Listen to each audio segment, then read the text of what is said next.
अस्सलाम वालेकुम नाजरीन, मैं हूं अली बुखारी और आप देख रहे हैं correspondent.pk। नाजरीन, जैसा कि काफ़ी दिनों से ये लग रहा था कि हुकूमत इलेक्शन से भाग रही है, हुकूमत इलेक्शन में इमरान खान का जो बैलेट का मुकाबला है वो शायद करने से गुरेज़ हैं, क्योंकि मुख्तलिफ़ किस्म के जो सर्वेज़ हैं वो भी करवाए गए हैं और उन जो सर्वेज़ थे उसका जो नतीजा आया वो भी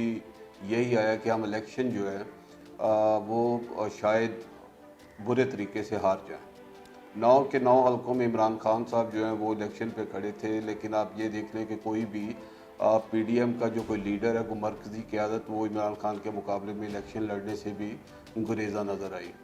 कोशिश ये थी कि या ख्वाहिश ये थी कि अदालत से पहली ही पेशी पे इमरान खान साहब नॉकआउट हो जाएंगे, ना हुए। फिर ये ख्वाहिश हुई कि दूसरी पेशी पे नॉकआउट हो जाएंगे या नाअहल हो जाएंगे, लेकिन वो भी मुमकिन ना हुआ। अब मामला चूँकि 22 सितंबर तक जा पहुँचा है, तो मेरे ख़्याल में इस को मद्देनज़र रखते हुए हुकूमत ने यह फ़ैसला किया कि इलेक्शन जो है ना वो मुलतवी कर लिए जाएँ, ताकि ये जो ज़िल्लत है इसमें 9 की 9 सीटें अगर इमरान खान साहब जीत जाते हैं तो उससे बचने का एक यही वाहिद उन्हें हल नज़र आया। तो इलेक्शन कमीशन ने कल जो इलेक्शन है वो फ़िलहाल ज़िमनी इलेक्शन मुलतवी कर दिए हैं, जिसकी कोई बज़ाहिर कोई सॉलिड वजह जो है वो नज़र नहीं आ रही। उनमें से मैक्सिमम ऐसे जो हलके हैं उनमें सैलाब की तबाहकारियाँ भी नहीं थी, लेकिन अगर सैलाब की तबाहकारियों की बात की जाए कि उसका अगर हुकूमत को कोई पास है या अरकान को कोई उसका पास है, तो आप ये देखें कि सैलाब की तबाहकारियाँ मुल्क में अरूज पर हैं, साथ ही साथ जो अरकान कौमी असम्बली हैं उनकी ख्वाहिशात जो हैं और उनकी शाह खर्चियाँ भी साथ ही अरूज पे हैं। आज एक ताज़ा खबर ये है कि जो अरकान कौमी असम्बली हैं उन्होंने ये डिमांड किया कि हमारा जो पार्लियामेंट लॉजेस है इसको ज़रा थोड़ा सा रेनोवेट किया जाए, इसकी जो 8 लिफ्टें हैं वो भी तब्दील होंगी चूँकि पुरानी। अब ये देखें कि रेस्क्यू करने के लिए सैलाब में हुकूमत के पास, इदारों के पास कश्तियाँ नहीं हैं, वो टूटी फूटी हैं, रेस्क्यू में प्रॉब्लम हो रही। लेकिन ये जो लिफ्टें हैं चूँकि थोड़ी सी पुरानी है, तो इसलिए 8 की 8 लिफ्टें जो हैं वो चेंज कर दी जाएँ। कोई पुरसाने हाल नहीं, जो सैलाब ज़दगान हैं वो खुले आसमान के नीचे बैठे हैं, लेकिन यहाँ पे पार्लियामेंट लॉजेस में जो नए डिज़ाइन का फर्नीचर है वो पसंद किया जा रहा है। इस सब के लिए सीडीए ने हुकूमत से 32 करोड़ रुपया जो है ना वो मांग लिया है इसकी पार्लियामेंट लॉजेस की इसकी रेनोवेशन के लिए। अब आप खुद ही समझ सकते हैं कि अरकान पार्लियामेंट या हुकूमत जो है उनकी तरजीहात क्या हैं। वो सैलाब ज़दगान की जो बहाली है वो करना चाहते हैं, या कि अपना वो जो पार्लियामेंट लॉजेस है उसको जहाँ वो रहते हैं, जहाँ गुजारा अभी बहुत अच्छा हो सकता है, ज़ाहिर है वहाँ पे जो भी सारा सामान होगा जिसको वो तब्दील करना चाह रहे हैं वो भी अभी बहुत अच्छी क्वालिटी का होगा, लेकिन थोड़ा सा पुराना होगा। तो जो अरकान असम्बली उनकी ख्वाहिशात जो हैं वो शायद बहुत बुलंद बांग हैं कि वो पुराने सामान के साथ गुजारा नहीं कर सकते, बेशक भले वो कितनी ही अच्छी हालत में हो।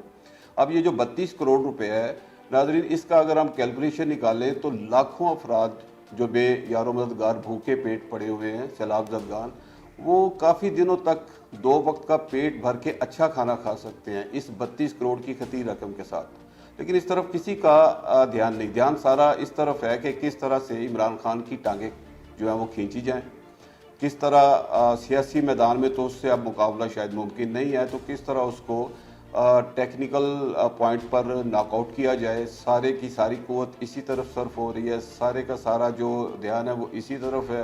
और जो हमारे सैलाब ज़दगान हैं वो सिर्फ हुकूमत का मुंह देख रहे हैं कि कब उनकी बहाली का काम शुरू हो। लेकिन अरकान असम्बली और जो अरबाब इख्तियार हैं उनको अपनी जो शाह खर्चियाँ उनसे फुर्सत मिले तो नाजरीन वो कोई सैलाब ज़दगान की तरफ भी देखें। अगर उनके पास मतलब अब ये आप देखें कि सिंध के जो अरकान असम्बली थे उन्होंने तो अपने जो जानवर और अपने बागात थे वो बचाने के लिए इंसानों की बस्ती की तरफ पानी का रुख मोड़ दिया था, तो वो कैसे इनके लिए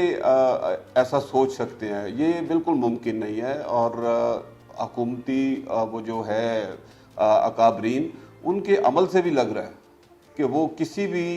صورت اس طرف دھیان کرنے کو تیار نہیں. اپنا سارے کا سارا جو ہے وہ انہوں نے اپنا جو فوکس ہے وہ صرف اور صرف عمران خان اور پی ٹی آئی کے اوپر مقدمے بنانے پہ, انہیں ٹیکنیکل پوائنٹ پہ نااہل کروانے کے لیے اپنی پوری قوت ادھر صرف کر رہے ہیں. اگر یہ پوری قوت ادھر صرف کریں تو میرے خیال میں سیلاب زدگان کی جو بحالی ہے اس کا کام جو ہے وہ خاصی حد تک اس میں سپیڈ بھی نظر آئے اور وہ ہوتا بھی نظر آئے. ناظرین, اب ہم تھوڑی سی بات کریں گے عمران خان صاحب کی, کہ عمران خان صاحب جیسا کہ ہم اپنی ہر ولاگ میں یہ ریکویسٹ کرتے ہیں ان سے کہ اپنی زبان پہ تھوڑا قابو رکھیں. آپ کو بہت کام کرنے ہیں ابھی پاکستان کے لیے, لیکن ابھی تو خان صاحب آپ جو اپنے بچھائے ہوئے کانٹے ہیں آپ صرف ان میں الجھے ہوئے ہیں. جو حکومتی اکابرین نے آپ کے لیے کانٹے بچھائے ہوئے ہیں یا مشکلات کا جال بنا ہوا ہے, ابھی تو آپ اس میں نہیں پھنسے ہیں. ابھی تو جتنے بھی یہ آپ کانٹے چن رہے ہیں, جو آپ کا دامن ان کانٹوں سے میں پھنسا ہوا ہے, وہ صرف اور صرف ابھی تک آپ کے اپنے بچھائے ہوئے ہیں. وہ بے شک توہین عدالت کا کیس ہو, وہ بے شک اصلاح دہشت گردی کا وہ کیس ہو, یہ وہ سب کیسز ہیں جو آپ کے منہ سے نکلے ہوئے الفاظ جو ہیں جن کی پکڑ میں آپ آئے ہوئے ہیں. تو پھر آپ سے یہی استدعا ہے کہ عدالت عالیہ میں معافی مانگنا, اس سے کوئی انسان چھوٹا نہیں ہو جاتا, اور غلطی کا اعتراف کر لینا اس سے بھی انسان کا قد جو ہے وہ بڑھتا ہے, وہ کم نہیں ہوتا. تو آپ نے اگر ملک اور قوم کے لیے کچھ کرنا ہے تو آپ کو یہ چھوٹی چھوٹی باتوں پہ انا کا مسئلہ بھی نہیں بنانا چاہیے. ہم امید کرتے ہیں کہ خان صاحب معزز عدالت میں جو ان پہ توہین عدالت کا الزام ہے اس پہ وہ معافی ضرور مانگیں گے. تو ہم پاکستان کی عوام کو آپ سے بڑی امیدیں وابستہ ہیں. آپ جو اپنے بچھائے ہوئے کانٹے ہیں ان پہ نہ الجھیں, آپ ان کو دور کریں, اپنے عمل سے دور کریں,